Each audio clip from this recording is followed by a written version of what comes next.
Welcome to current affairs की top 10 series में आप सभी का एक बार फिर से स्वागत है। हम फिर से हाजिर हैं आपके लिए करंट अफेयर्स की टॉप 10 इंपॉर्टेंट क्वेश्चन के साथ। आप किसी भी एग्जाम की तैयारी कर रहे हो, चाहे यूपीएससी हो, पीएससी हो, एसएससी हो, रेलवे हो या फिर बैंक हो, आप इस वीडियो को एक बार जरूर देखिए, क्योंकि इस वीडियो में करंट अफेयर्स के टॉप 10 इंपॉर्टेंट क्वेश्चन का संग्रह है और उन क्वेश्चन से रिलेटेड जितने भी इंपॉर्टेंट फैक्ट हो सकते हैं सारे इस वीडियो में बताए गए हैं। तो आप पूरा वीडियो को लास्ट तक जरूर देखिए। लास्ट में आपसे क्वेश्चन भी पूछा जाएगा, उसका आंसर आपको कमेंट बॉक्स में देना है। तो चलिए शुरू करते हैं। आज का पहला क्वेश्चन है, वैश्विक भूख सूचकांक यानी कि ग्लोबल हंगर इंडेक्स 2020 में भारत की रैंकिंग बताएं। 4 ऑप्शन दिए गए हैं। उत्तर होगा 94, यानी कि अभी हाल ही में वैश्विक भूख सूचकांक 2020 जारी हुआ है और उसमें भारत की जो रैंकिंग आई है वो 94 आई है। अब ये क्वेश्चन थोड़ा इम्पोर्टेंट है, इसलिए इसके बारे में थोड़ी डिटेल से जानकारी लेंगे कि ये आखिर जारी कौन करता है और इसका मतलब क्या होता है, क्या इसका इफ़ेक्ट पड़ता है देश के ऊपर और क्या इसका मतलब है। तो सबसे पहले जानते हैं कि इसको जारी कौन करता है। तो ग्लोबल हंगर इंडेक्स जो है वो कंसर्न वर्ल्ड वाइड और वेल्थोन ग्लेरिफे द्वारा संयुक्त रूप से जारी किया जाता है।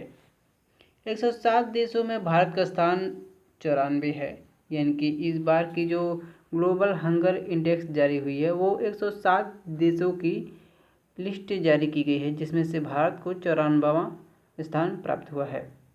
ग्लोबल हंगर इंडेक्स में भारत को सीरियस कैटेगरी में रखा गया है, मतलब भूख के मामले में बहुत ही खराब स्थिति है भारत की बड़ी आबादी अपनी भूख मिटाने में मुश्किल हो रही है, यानी कि भारत की एक बहुत बड़ी जनसंख्या को अपनी भूख मिटाने में काफ़ी समस्या का सामना करना पड़ रहा है।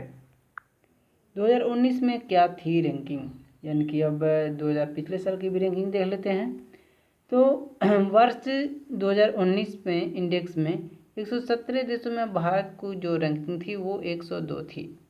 उस वक्त स्कोर था 29.3, जबकि 2020 के इंडेक्स में 107 देशों की रैंकिंग में 94वां स्थान प्राप्त हुआ है और स्कोर है 27.2, यानी कि जितना कम स्कोर होगा उतनी ही बेहतर स्थिति मानी जाती है।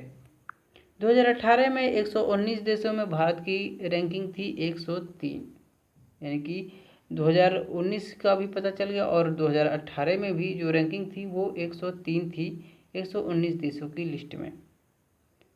Global hunger index 2020 top ranking वाले देश, इनमें 17 देशों को एक ही रैंकिंग मिला हुआ है।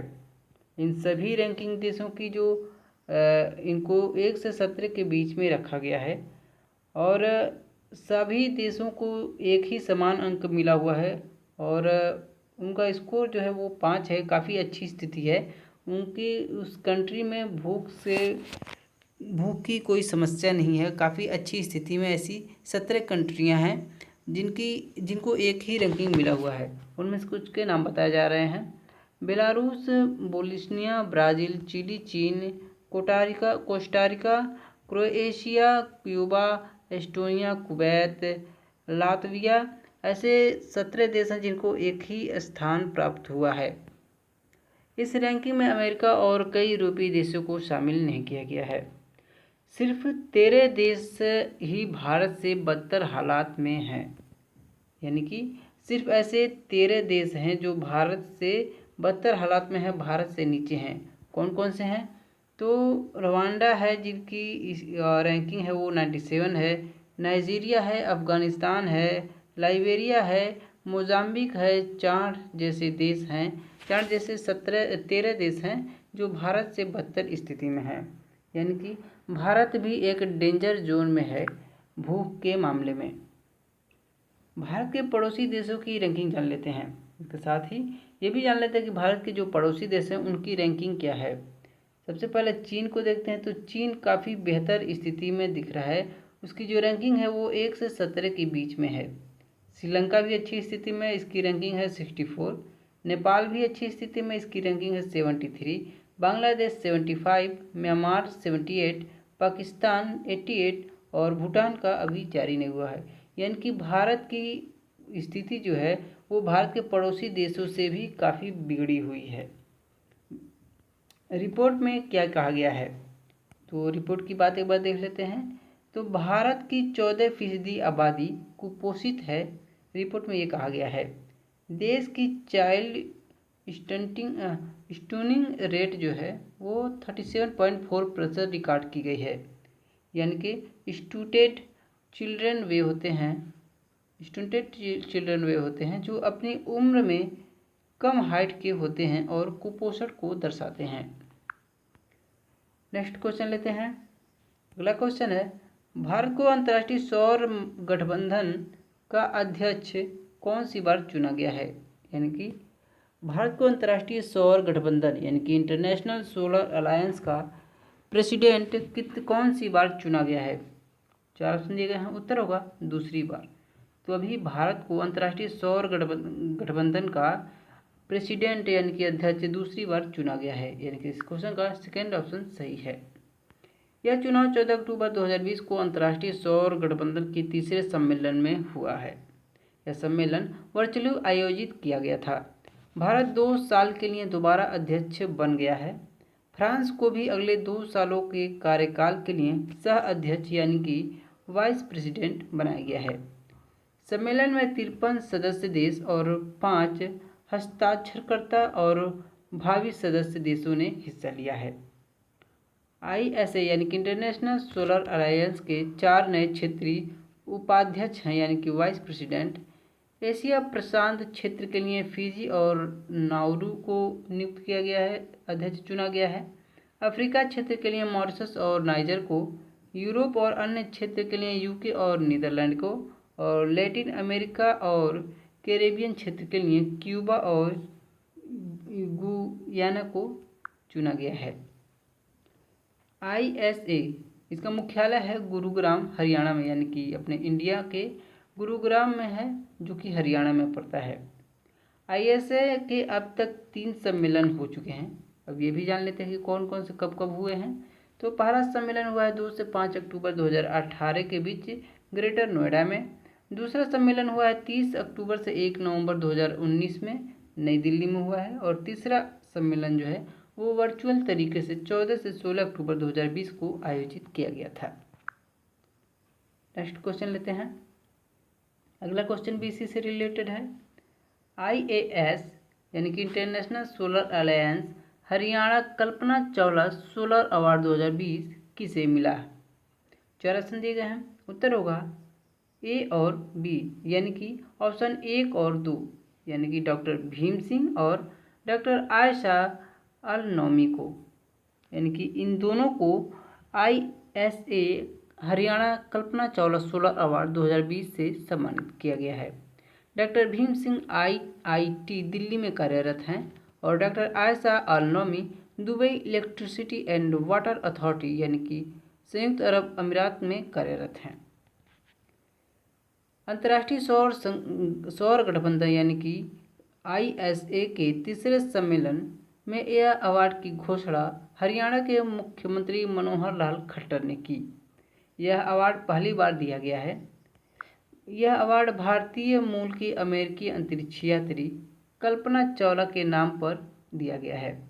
यह पुरस्कार सौर ऊर्जा के क्षेत्र में काम करने वाले वैज्ञानिकों और इंजीनियरों को उनके उत्कृष्ट योगदान के लिए प्रदान किया जाता है। नेक्स्ट क्वेश्चन लेते हैं। ISA यानी कि international solar alliance Karnataka Vishwashreya solar award 2020 किसे मिला। 4 ऑप्शन दिए गए हैं। उत्तर होगा A और B यानी कि जापान और नीदरलैंड, यानी कि यह अवार्ड जापान और नीदरलैंड को मिला हुआ है। एशिया में प्रशांत क्षेत्र के लिए जापान और यूरोप एवं अन्य क्षेत्र के लिए नीदरलैंड को अवार्ड देने की घोषणा की गई है। कर्नाटक सरकार के अतिरिक्त मुख्य सचिव श्री महेंद्र जैन ने यह अवार्ड की घोषणा की है। इस पुरस्कार के तहत 12,330 अमेरिकी डॉलर की राशि, एक स्क्रॉल और एक प्रमाण पत्र प्रदान किए जाते हैं। नेक्स्ट क्वेश्चन लेते हैं। अगला क्वेश्चन है, केंद्र सरकार ने नेशनल थर्मल पावर कॉरपोरेशन यानी कि NTPC के अध्यक्ष और प्रबंध निदेशक CMD गुरदीप सिंह का कार्यकाल कब तक के लिए बढ़ा दिया है? 4 ऑप्शन दिए गए हैं। उत्तर होगा 31 जुलाई 2025, यानी कि इस क्वेश्चन का थर्ड ऑप्शन सही है। केंद्र सरकार ने अभी नेशनल थर्मल पावर कॉरपोरेशन यानी कि एनटीपीसी के अध्यक्ष और प्रबंध निदेशक जो सीएमडी हैं गुरमीत सिंह, जिनका कार्यकाल अभी समाप्त होना था, उसको बढ़ाकर 5 साल और बढ़ाकर 31 जुलाई 2025 तक कर दिया गया है। मंत्रिमंडल की नियुक्ति समिति एसीसी ने यह फैसला किया है। गुरदीप सिंह ने फरवरी 2016 में पहली बार अध्यक्ष और प्रबंध निदेशक का कार्यभार संभाला था। उनका यह दूसरा कार्यकाल अगले साल 4 फरवरी से शुरू होगा और 31 जुलाई 2025 तक रहेगा, और यह उनकी सेवानिवृत्ति की तारीख होगी। एनटीपीसी का मुख्यालय है नई दिल्ली, जो कि भारत में। नेक्स्ट क्वेश्चन लेते हैं। अगला क्वेश्चन है, फिलिस्तीनी शरणार्थियों के लिए संयुक्त राष्ट्र की एजेंसी को भारत ने कितने डॉलर की मदद दी है? 4 ऑप्शन दिए गए हैं। उत्तर होगा 1 मिलियन अमेरिकी डॉलर। तो अभी फिलिस्तीनी शरणार्थियों के लिए संयुक्त राष्ट्र की एजेंसी को भारत ने 1 मिलियन अमेरिकी डॉलर की मदद दी है, यानी कि इस क्वेश्चन का फर्स्ट ऑप्शन सही है। भारत ने 14 अक्टूबर 2020 को फिलिस्तीनी में अपने प्रतिनिधि सुनील कुमार के माध्यम से संयुक्त राष्ट्र राहत और निर्माण एजेंसी UNRWA यानी कि United nation relief and work agency को यह चेक सौंप दिया था। इसकी घोषणा 1 महीने पहले ही भारत सरकार ने कर दी थी और अब जाके 14 अक्टूबर 2020 को यह रकम सौंपी गई है। UNRWA इसको गरीबी रेखा के नीचे जीवन यापन कर रहे 5.6 मिलियन फिलिस्तीनी शरणार्थियों के साथ भारी बजटीय घाटे का सामना करना पड़ रहा था। कोविड-19 ने उन क्षेत्रों में बुनियादी ढांचे की रीढ़ की हड्डी तोड़ दी है जहां वे रहते थे, यानी कि उनकी बुनियादी ढांचे जो थी उनकी कोविड-19 के कारण बेहद ही गहरा असर पड़ा है। UNRWA में संचार निदेशक स्वामी मसासा ने यह स्वीकार किया है कि दशकों से भारत फिलिस्तीनी शरणार्थियों को लगातार समर्थन कर रहा है। भारत ने मई 2020 में UNRWA को 2 मिलियन अमेरिकी डॉलर का योगदान दिया था और अब जाके 1 मिलियन और अमेरिकी डॉलर का योगदान दिया है। UNRWA क्या है? चर्चा UNRWA की है कि तो ये भी जान लेते हैं कि ये है क्या।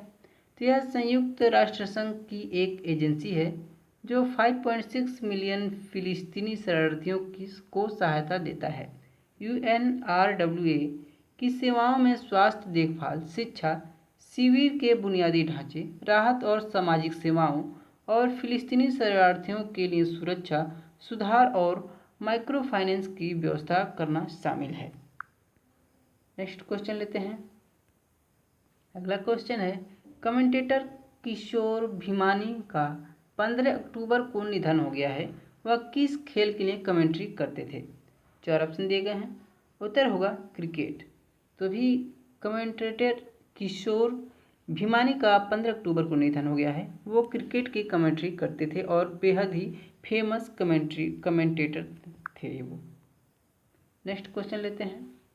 अगला क्वेश्चन है, गायिका कौमुदी मुंशी का निधन 13 अक्टूबर 2020 को हो गया। वह किस राज्य से थी? 4 ऑप्शन दिए गए हैं। उत्तर होगा गुजरात। तो अभी गुजरात की फेमस गायिका कौमुदी मुंशी का निधन 13 अक्टूबर 2020 को हो गया है। वो गुजरात की थी। उन्हें गुजरात की बुलबुल यानी कि नाइटिंगेल ऑफ गुजरात भी कहा जाता था। उन्होंने शास्त्रीय संगीत के साथ साथ ठुमरी, दादरा, चैती, कजरी और लोक विधाओं का भी ज्ञान था। उन्होंने 1963 में भोजपुरी फिल्म में विदेशिया में प्रसिद्ध गायिका गीता दत्त के साथ निक सैया बिन गाना भी गाया था। कौमुदी मुंशी का जन्म वाराणसी में हुआ था।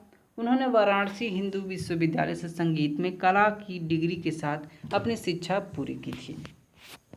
नेक्स्ट क्वेश्चन लेते हैं। अगला क्वेश्चन है, विश्व एथलेटिक्स ऑफ मैराथन चैंपियनशिप ग्रीनिया का एम्बेसडर किसे बनाया गया है? 4 ऑप्शन दिए गए हैं। उत्तर होगा कॉस्टिना डीटा को।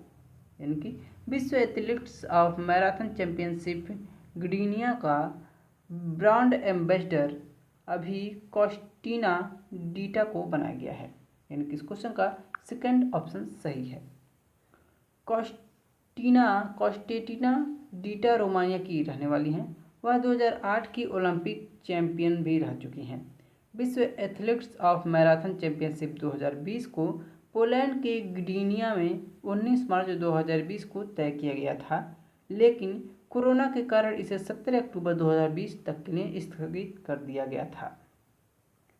नेक्स्ट क्वेश्चन लेते हैं। आज का आखिरी क्वेश्चन है, किस देश के राष्ट्रपति सोरोनबाई जेनेवको को 15 अक्टूबर 2020 को अपने पद से इस्तीफा दे दिया? 4 ऑप्शन दिए गए हैं। उत्तर होगा किर्गिस्तान। तो अभी किर्गिस्तान के राष्ट्रपति सोरोनबाई जेनेवको ने 15 अक्टूबर 2020 को अपने पद से इस्तीफा दे दिया। अब ऐसा क्यों किया ये भी देख लेते हैं। तो उन्होंने चुनाव विवाद की वजह से फैली अशांति के बाद इस्तीफा दे दिया। उन्होंने कहा कि वह सुरक्षा बलों और प्रदर्शनकारियों के बीच झड़पों को रोकना चाहते थे। वह 2005 के बाद से छोटी मध्य एशियाई राष्ट्र को राजनीतिक रूप से अस्थिर करवाने वाले तीसरे राष्ट्रपति बन गए हैं। किर्गिस्तान में 4 अक्टूबर 2020 को संसदीय चुनाव के बाद प्रदर्शनकारियों ने सड़क पर प्रदर्शन किया था, जिससे जिनेवको के सहयोगियों को विजेता घोषित किया गया था। बाद में चुनाव रद्द कर दिया गया था। जिनेवको ने कहा कि मैंने दोनों पक्षों से आग्रह किया कि वे उकसावे में न आएं। जिनेवको ने 2017 से 2020 तक किर्गिस्तान के राष्ट्रपति के रूप में कार्य किया था। इसके अलावा वह अप्रैल 2016 से अगस्त 2017 तक किर्गिस्तान के प्रधानमंत्री भी रहे थे। अब बात है किर्गिस्तान की, तो किर्गिस्तान की राजधानी है बिश्केक, मुद्रा है किर्गिस्तानी सो। अब बात है किर्गिस्तान की, तो इसके पड़ोसी देशों का नाम भी देख लेते हैं। तो किर्गिस्तान के पड़ोसी देश चीन, ताजिकिस्तान, अजरबैजान और कजाकिस्तान, ये किर्गिस्तान के पड़ोसी देश हैं। तो ये थे आज के करंट अफेयर्स के क्वेश्चन। उम्मीद करता हूँ आपको जरूर पसंद आए होंगे। अब है कल के क्वेश्चन का आंसर। कल हमने आपसे पूछा था, संयुक्त राष्ट्र की report human cost of disaster के अनुसार सबसे प्रभावित देशों में भारत की स्थान बताएं। तो अभी संयुक्त राष्ट्र की रिपोर्ट आई है जो 2000 से 2019 के बीच यानी कि 2 दशकों की रिपोर्ट आई थी। उसमें सबसे ज़्यादा प्राकृतिक आपदा से प्रभावित देशों की लिस्ट में भारत की स्थिति बतानी थी, जो कि है तीसरा। यानी कि क्वेश्चन का थर्ड ऑप्शन सही है। जो भारत की स्थिति थी वो तीसरे नंबर पे है। अब है आज का क्वेश्चन ऑफ द डे। आज का क्वेश्चन ऑफ द डे है, भारत को अंतर्राष्ट्रीय सौर गठबंधन यानी कि इंटरनेशनल सोलर अलायंस का अध्यक्ष कौन सी बार चुना गया है? 4 ऑप्शन दिए गए हैं। उत्तर आपको कमेंट बॉक्स में लिखना है। और लास्ट में आपसे एक बार फिर से कहता हूँ, यदि ये वीडियो आपके नॉलेज में हेल्प करती हो और थोड़ी सी भी आपको इससे जानकारी मिलती हो तो प्लीज़ वीडियो को लाइक करें, ज़्यादा से ज़्यादा अपने फ्रेंड के साथ व्हाट्सएप और फेसबुक ग्रुप पर शेयर करें। Thank you for watching.